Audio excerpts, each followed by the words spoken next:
Welcome, dear listeners. Tonight, I would like to share with you 3 curious ghost stories I discovered while reading through an old collection of forgotten Victorian tales. Each explores a different corner of the supernatural, where ordinary lives are disturbed by strange apparitions, unsettling encounters, and mysteries that refuse to be explained. This evening's collection includes The Burglar's Ghost, A Phantom Toe, and Mrs. Davenport's Ghost.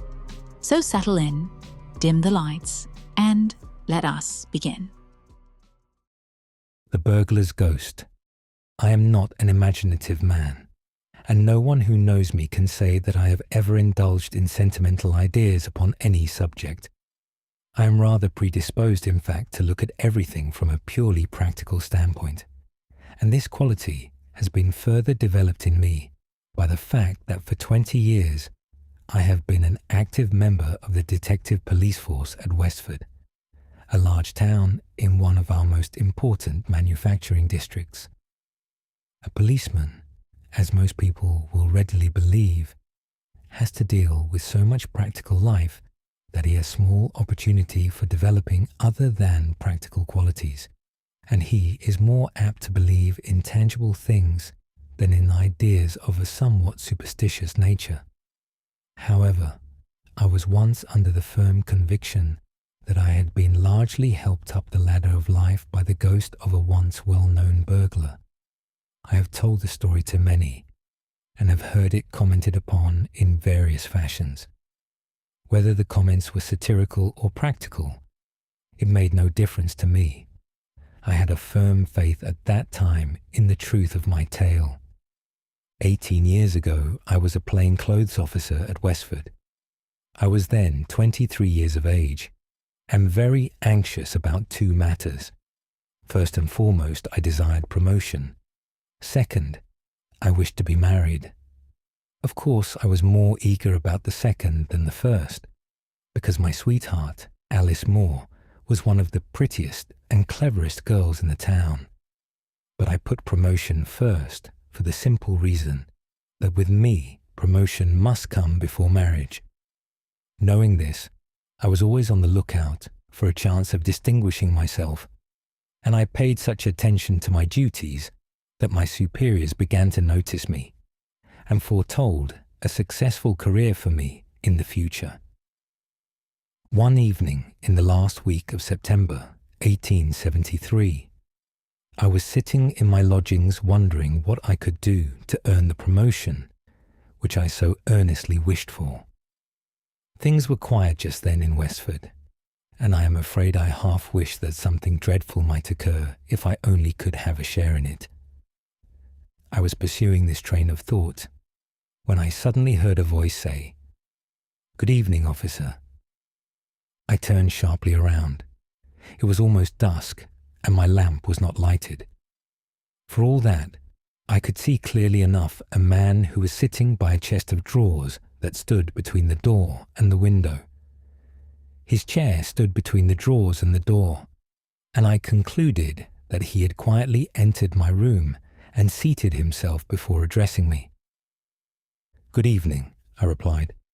"I didn't hear you come in." He laughed when I said that, a low, chuckling, rather sly laugh. "No," he said, "I dare say not, officer. I'm a very quiet sort of person. You might say, in fact, noiseless. Just so." I looked at him narrowly, feeling considerably surprised and astonished at his presence. He was a thickly built man, with a square face and heavy chin. His nose was small, but aggressive. His eyes were little and overshadowed by heavy eyebrows. I could see them twinkle when he spoke. As for his dress, it was in keeping with his face. He wore a rough suit of woolen or frieze. A thick, gaily coloured Belcher neckerchief encircled his bull-like throat, and in his big hands he continually twirled and twisted a fur cap, made apparently out of the skin of some favourite dog. As he sat there smiling at me and saying nothing, it made me feel uncomfortable. "What do you want with me?" I asked. "Just a little matter of business," he answered. "You should have gone to the office," I said. "We're not supposed to do business at home." "Right you are, Governor," he replied. "But I wanted to see you. It's you that's got to do my job.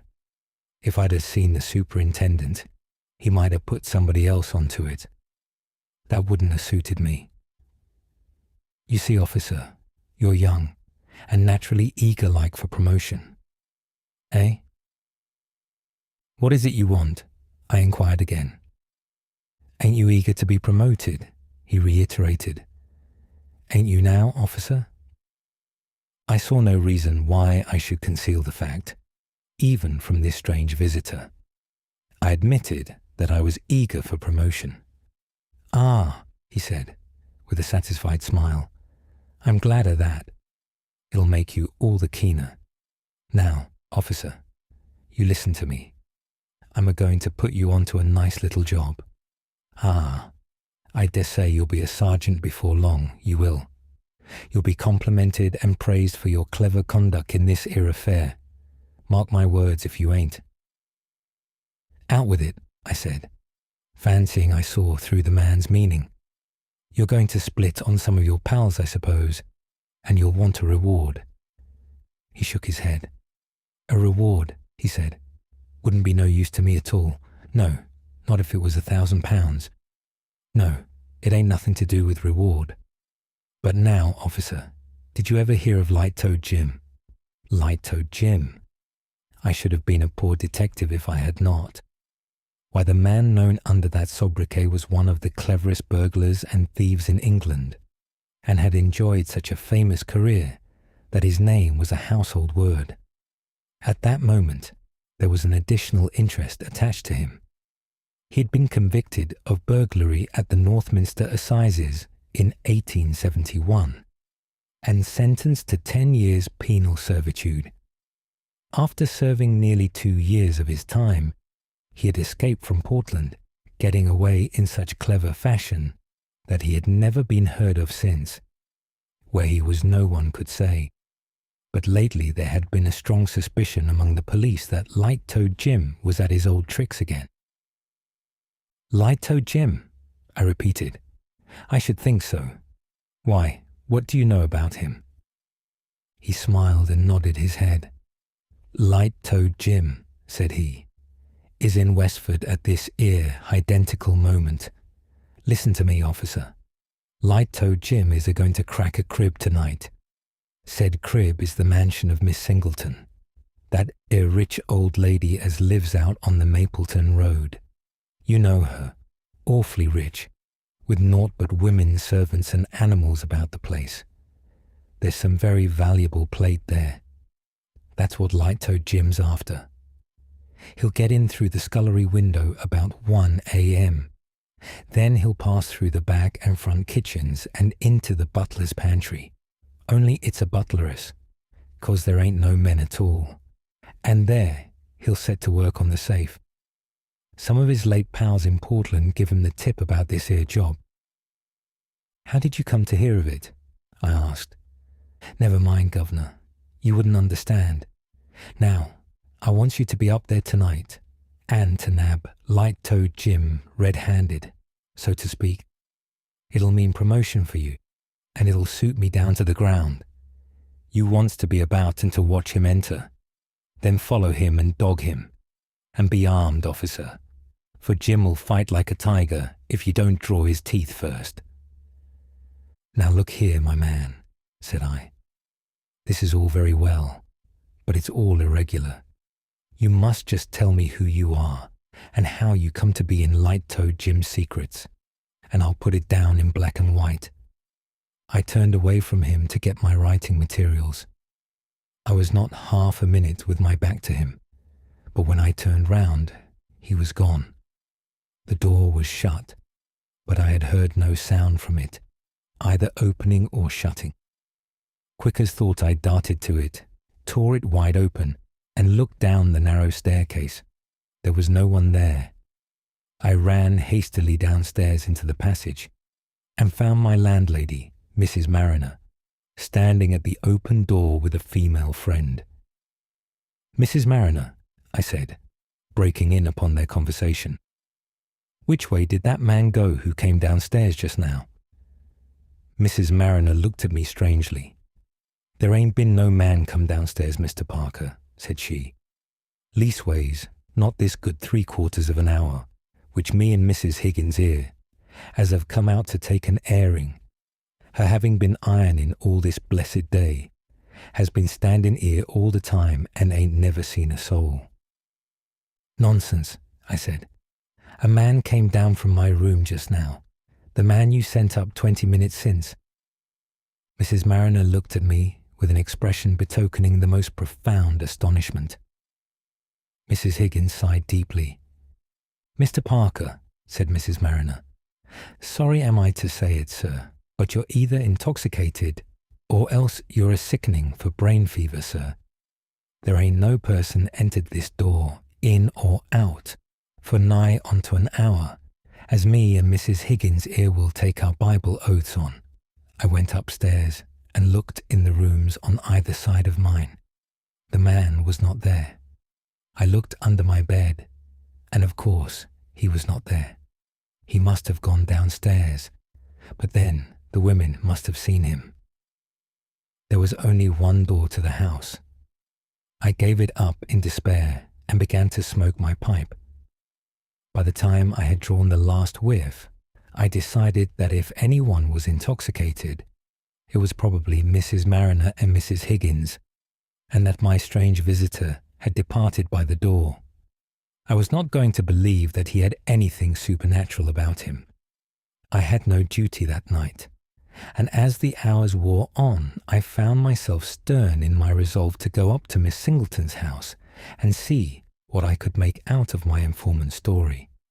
It was my opinion that my late visitor was a whilom pal of Light-Toed Jim, and that, having become aware of the latter's plot, he had, for some reason of his own, decided to split on his old chum. Thieves' disagreement is an honest man's opportunity, and I determined to solve the truth of the story told me. Lest it should come to nothing, I decided not to report the matter to my chief. If I could really capture Light-Toed Jim, my success would be all the more brilliant by being suddenly sprung upon the authorities. I made my plan of action rapidly.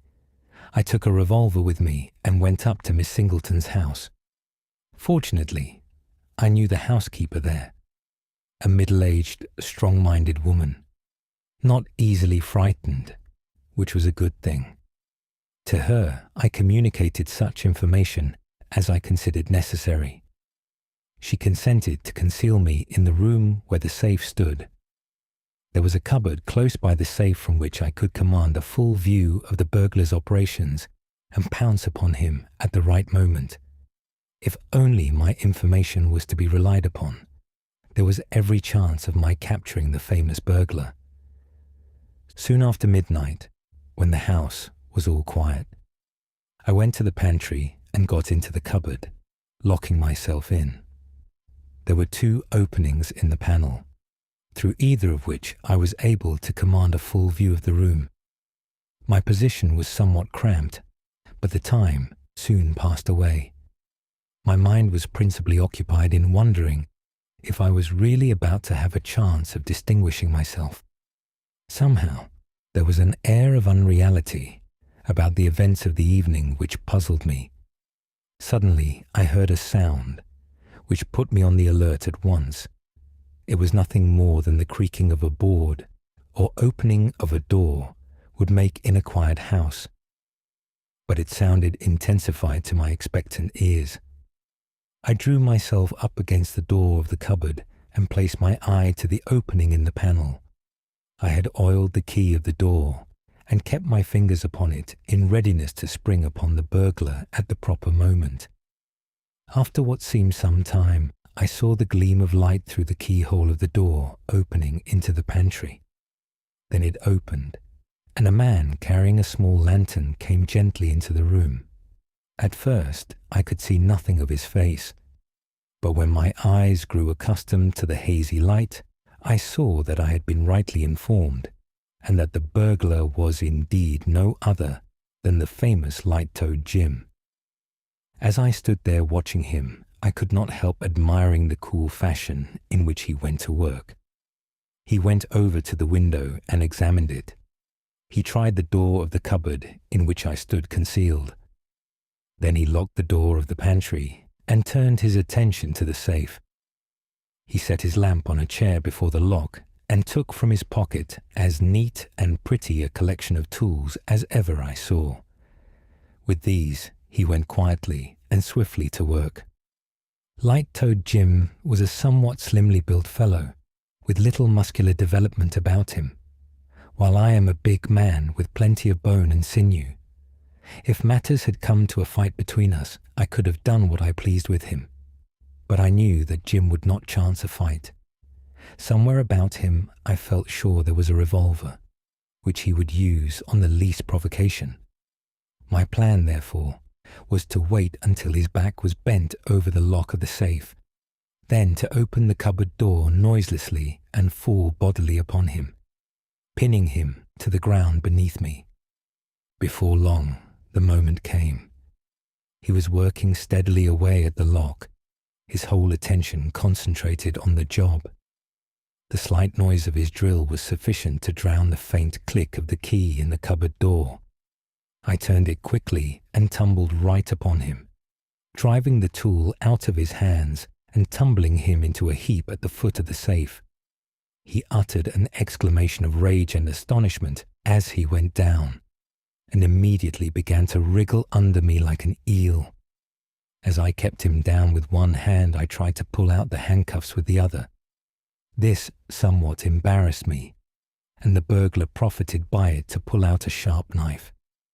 He had worked himself round on his back, and before I realized what he was after, he was hacking furiously at me with his keen, dagger-like blade.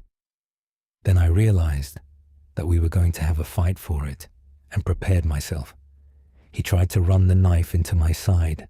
I warded it off, but the blade caught the fleshy part of my left arm, and I felt a warm stream of blood spurt out.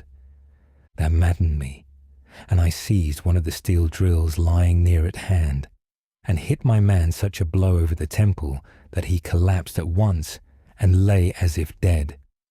I put the handcuffs on him instantly, and, to make matters still more certain, I secured his ankles. Then I rose and looked at my arm.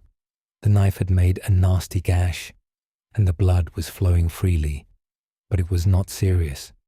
And when the housekeeper, who had just then appeared on the scene, had bandaged it, I went out and secured the help of the first policeman I met in conveying Light-toed Jim to the office.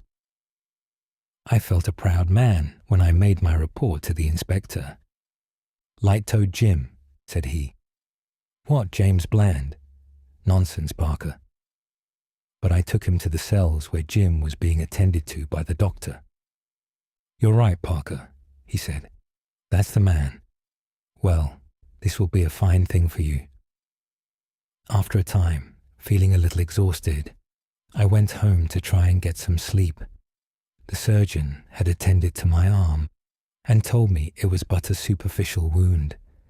It felt sore enough in spite of that. I had no sooner reached my lodgings than I saw sitting in my easy chair the strange man who had called upon me earlier in the evening. He rose to his feet when I entered. I stared at him in utter astonishment.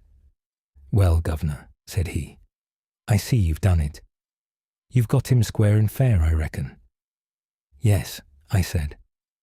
"Ah," he said, with a sigh of complete satisfaction. "Then I'm satisfied.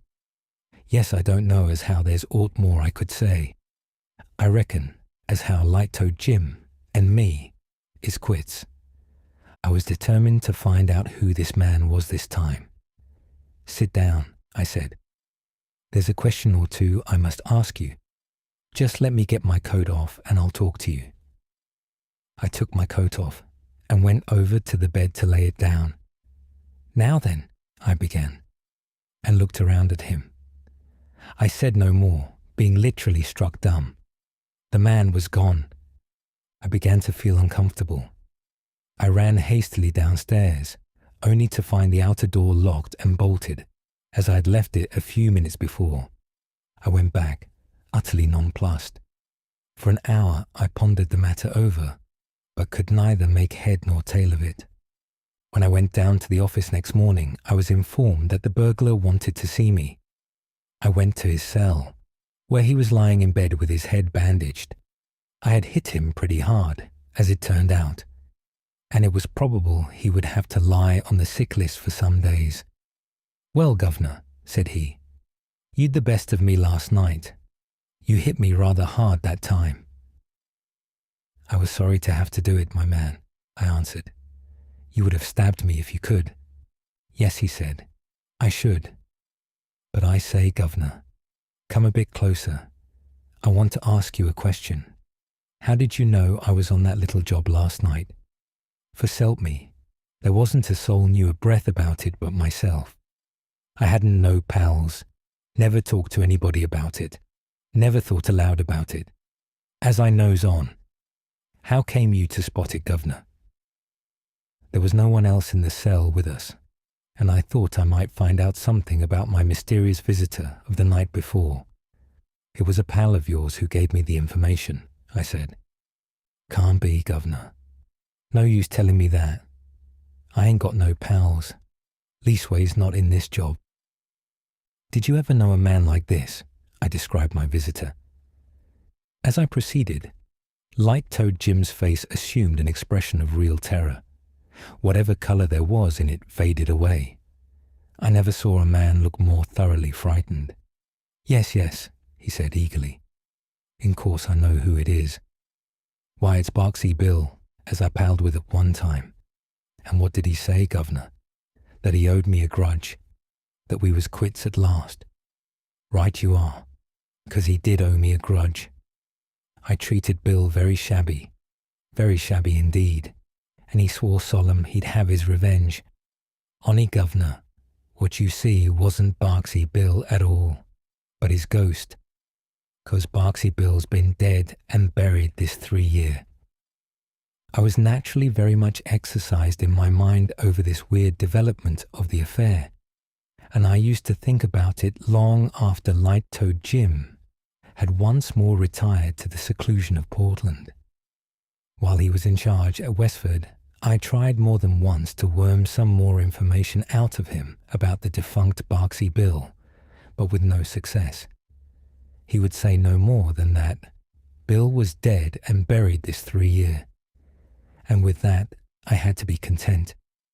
Gradually I came to have a firm belief that I had indeed been visited by Barksy Bill's ghost, and I often told the story to brother officers, and sometimes got well laughed at.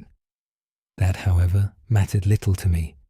I felt sure that any man who had gone through the same experience would have had the same beliefs. Of course I got my promotion and was soon afterward married. Things went well with me, and I was lifted from one step to another. In my secret mind, I was always sure I owed my first rise to the burglar's ghost, and I should have continued to think so, but for an incident which occurred just 5 years after my capture of Light-Toed Jim. I had occasion to travel to Sheffield from Westford and had to change trains at Leeds. The carriage I stepped into was occupied by a solitary individual who turned his face to me as I sat down. Though dressed in more respectable fashion, I immediately recognized the man who had visited me so mysteriously at my lodgings. My first feeling was one of fear, and I dare say my face showed it, for the man laughed. "Hello, Governor," said he. "I see you knew me as soon as you come in. You owes a deal to me, Governor. Now don't you, eh?" "Look here, my man," I said. "I've been taking you for a ghost these 5 years past. Now just tell me how you got in and out of my room that night, will you?"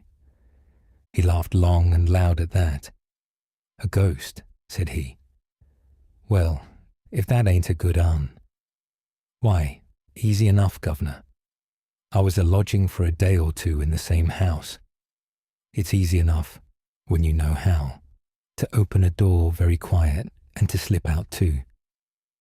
But I followed you sharp and looked for you. Aye, governor, but you looked down, and I had gone up. You should have come up to the attics, and there you'd have found me. So you took me for a ghost. Well, I'm blowed. I told him what light-toed Jim had said in the cell. Aye, said he, I dessay, governor. You see, 'twas this way. It weren't Jim's fault, as I wasn't dead. He tried to murder me, governor, he did, and left me a-lying for dead. So I says to myself when I comes round that I'd pay him out sooner or later. But after that I quit the profession, Jim's nasty conduct having made me sick of it. So I went in for honest work at my old trade, which was draining and pipe repairing. I was on a job of that sort in Westford, near Miss Singleton's house, when I see light-toed Jim. I had a idea what he was up to, having heard of the plate, and I watches him 1 or 2 nights and gets a notion how he was going to work the job. Then, of course, you being an officer and close at hand, I splits on him, and that's all. But you had got the time and details correct. Why, of course, governor. I was an old hand, served many years at Portland I have, and I knew just how Jim would work it, after seeing his preliminary observations. But a ghost. Ha ha. Ha ha. Why, governor, you must have been a very green young officer in them days. Perhaps I was. At any rate, I learned a lesson from the side-even Barksy Bill, namely, that in searching a house, it is always advisable to look up as well as down. A phantom toe. I am not a superstitious man, far from it, but despite all my efforts to the contrary, I could not help thinking, directly I had taken a survey of my chamber, that I should never quit it without going through a strange adventure. There was something in its immense size, heaviness and gloom, that seemed to annihilate at one blow all my resolute skepticism as regards supernatural visitations. It appeared to me totally impossible to go into that room and disbelieve in ghosts. The fact is, I had incautiously partaken at supper of that favourite Dutch dish, sauerkraut, and I suppose it had disagreed with me and put strange fancies into my head. Be this as it may, I only know that after parting with my friend for the night, I gradually worked myself up into such a state of fidgetiness that at last I wasn't sure whether I hadn't become a ghost myself. Supposing, ruminated I, supposing the landlord himself should be a practical robber and should have taken the lock and bolt from off this door for the purpose of entering here in the dead of the night, abstracting all my property and perhaps murdering me. I thought the dog had a very cutthroat air about him. Now, I had never had any such idea until that moment, for my host was a fat, all Dutchmen are fat, stupid-looking fellow, who I don't believe had sense enough to understand what a robbery or murder meant. But somehow or other, whenever we have anything really to annoy us, and it certainly wasn't pleasant to go to bed in a strange place without being able to fasten one's door, we are sure to aggravate it by myriads of chimeras of our own brain. So, on the present occasion, in the midst of 1,000 disagreeable reveries, some of the most wild absurdity, I jumped very gloomily into bed, having first put out my candle, for total darkness was far preferable to its flickering ghostly light, which transformed rather than revealed objects, and soon fell asleep, perfectly tired out with my day's riding.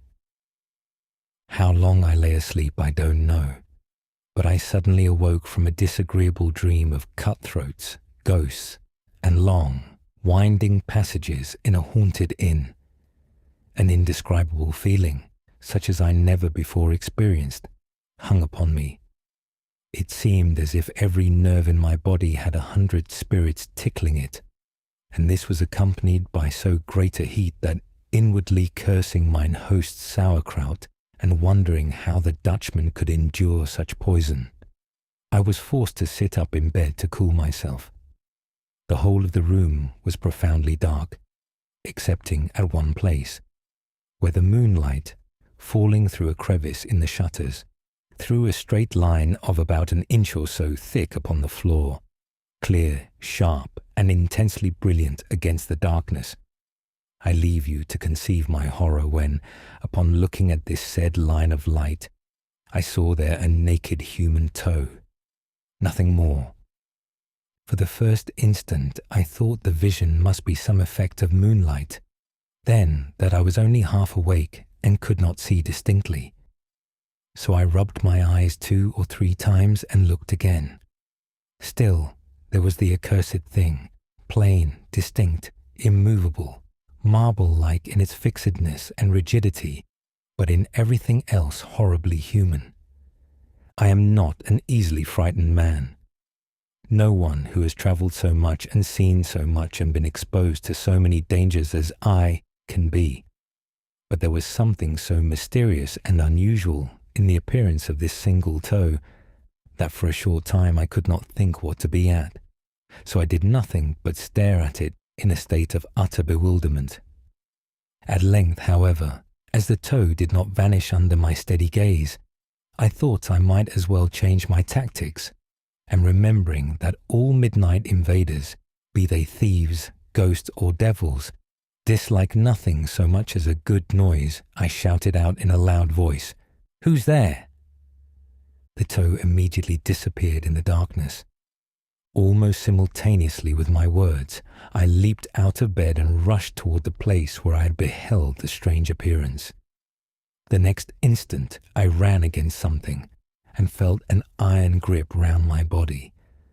After this I have no distinct recollection of what occurred, excepting that a fearful struggle ensued between me and my unseen opponent, that every now and then we were violently hurled to the floor, from which we always rose again in an instant, locked in a deadly embrace, that we tugged and strained and pulled and pushed, I in the convulsive and frantic energy of a fight for life, he, for by this time I had discovered that the intruder was a human being, actuated by some passion of which I was ignorant, that we whirled round and round, cheek to cheek and arm to arm, in fierce contest, until the room appeared to whiz round with us, and that at least a dozen people, my fellow traveller among them, roused, I suppose, by our repeated falls, came pouring into the room with lights and showed me struggling with a man having nothing on but a shirt,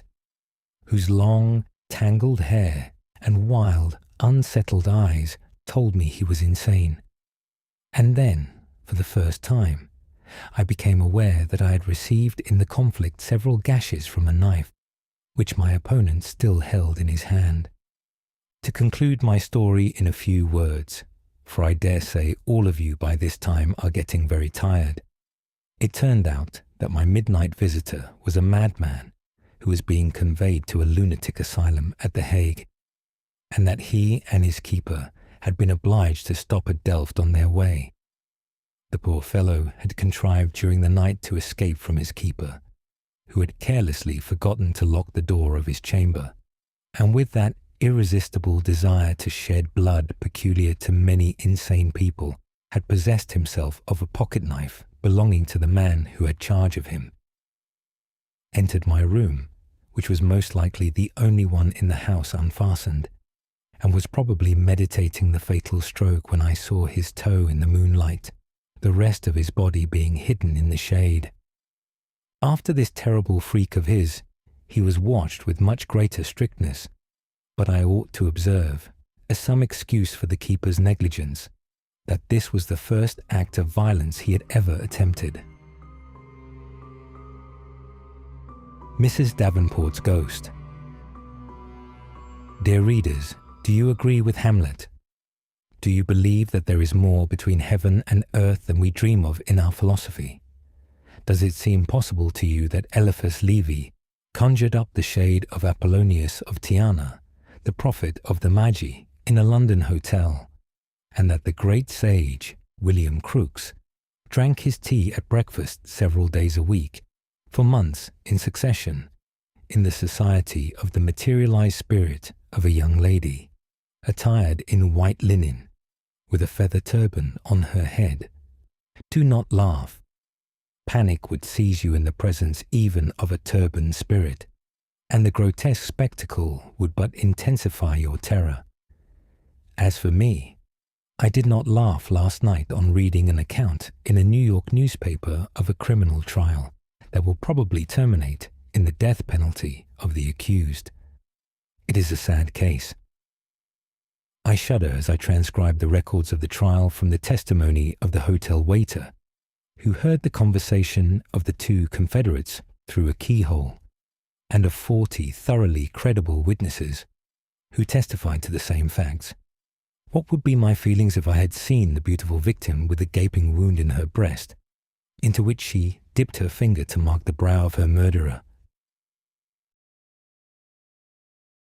About 3 o'clock on the afternoon of February 3rd, Professor Davenport and Miss Ida Souchot, a very pale and delicate young girl who had submitted to the tests of Professor Davenport for a number of years, were finishing their dinner in their room in the second story of a New York hotel. Professor Benjamin Davenport was a celebrity, but it was said that he owed his fame to somewhat questionable means. The leading spiritualists did not repose the confidence in him that manifestly marked their regard for William Crookes or Daniel Douglas Home. Greedy and unscrupulous mediums, the author of Spiritualism in America thinks, are to blame for the most bitter attacks to which our cause has been exposed.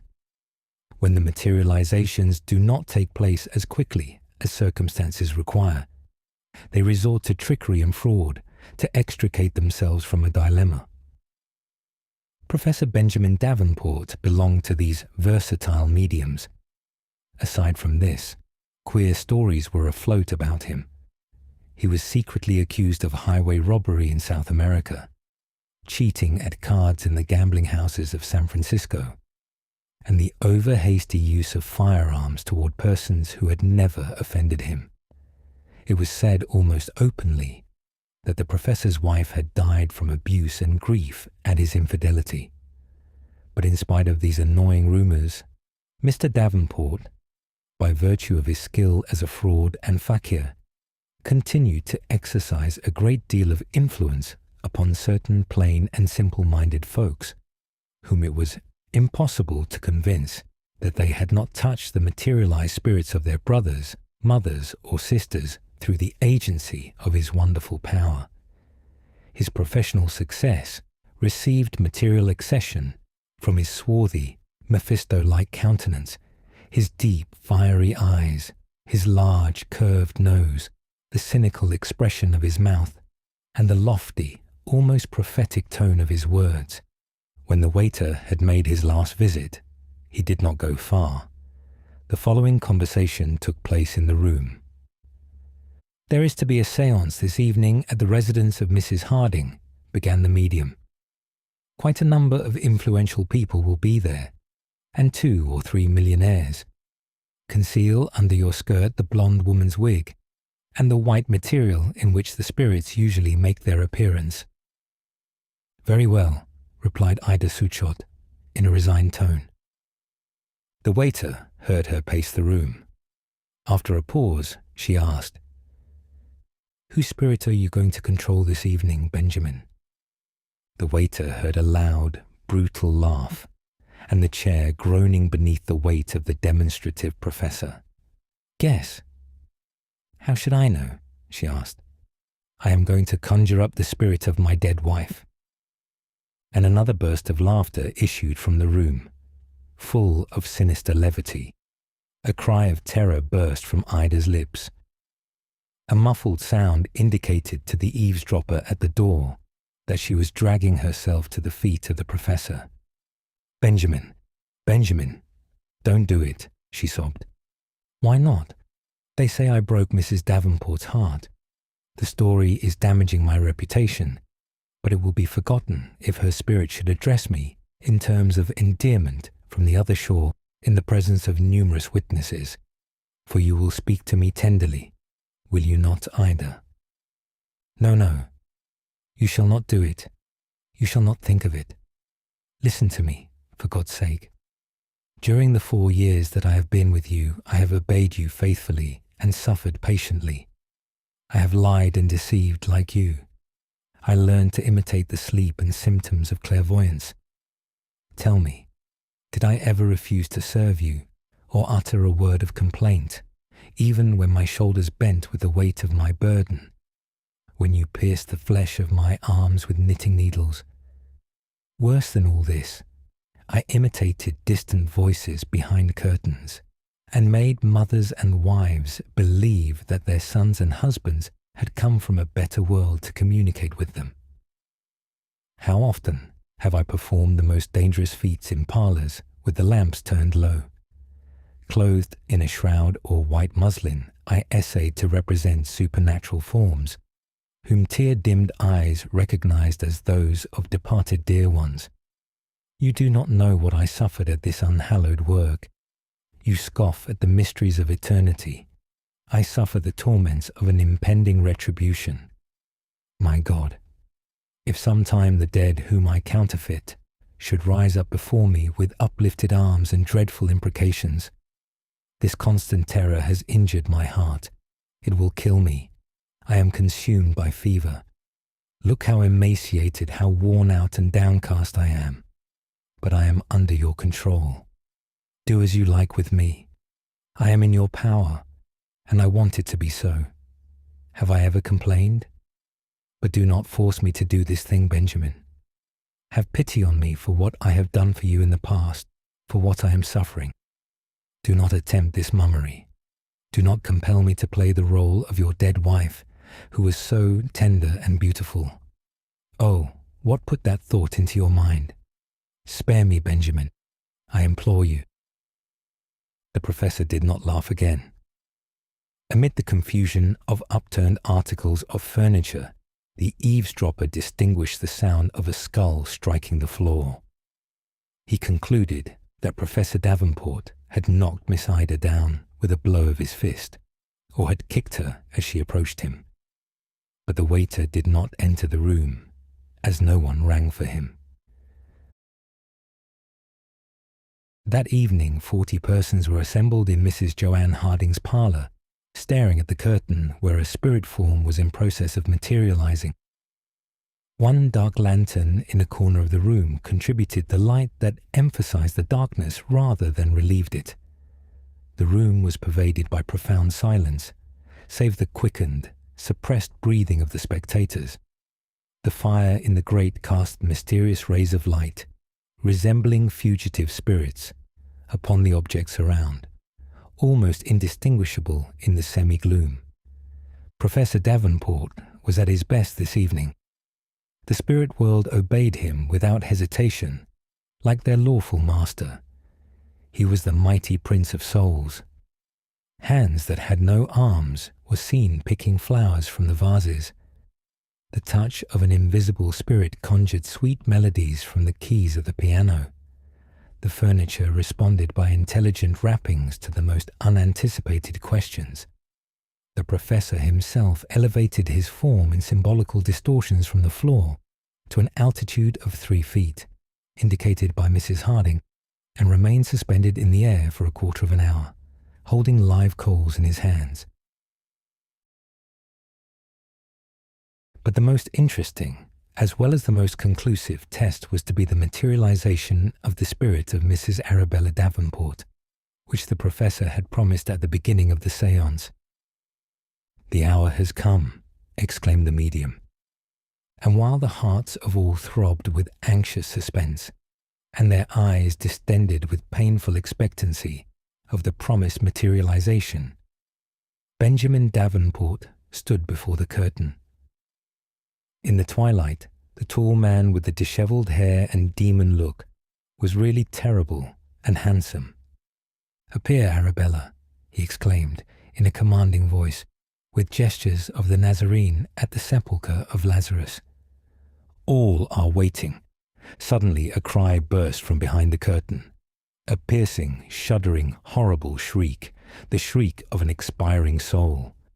The spectators trembled. Mrs. Harding almost fainted. The medium himself appeared surprised, but Benjamin recovered his composure on seeing the curtain move and admit the spirit. The apparition was that of a young woman with long blonde tresses. She was beautiful and pale, clad in some light whitish material. Her breast was bare, and on the left side appeared a bleeding wound, in which trembled a knife. The spectators arose and retreated, pushing their chairs to the wall. Those who chanced to look at the medium noticed that a deathly pallor had overspread his face, and that he was cowering and trembling. But the young woman, Mrs. Arabella, the real one, whom he so well remembered, she had come in response to his summons, and advanced in a direct line toward Benjamin, who in terror covered his eyes to shut out the ghastly sight, and with a cry fled behind the furniture. But she dipped the finger of her thin hand into the blood from her wound and traced it across the brow of the unconscious medium, the while repeating, in a slow, monotonous tone that sounded like the echo of a wail again and again, "You are my murderer, you are my murderer." And while he was rolling and tossing in deadly terror on the floor, they turned up the lights. The spirit had vanished. But in the communicating room, behind the curtain, they found the body of poor Miss Ida Souchot with horribly distorted features.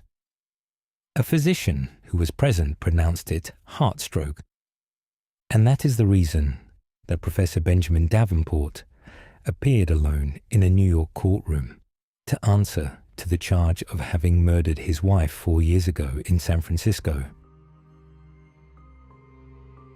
And so, our candle burns low, and another collection of forgotten ghost stories returns to the shadows from which it came. Thank you for spending this evening with me. If you enjoy discovering these long forgotten tales of the strange and the supernatural, I hope you'll join me again here at the Old Ink Society. Until then, rest well and good night.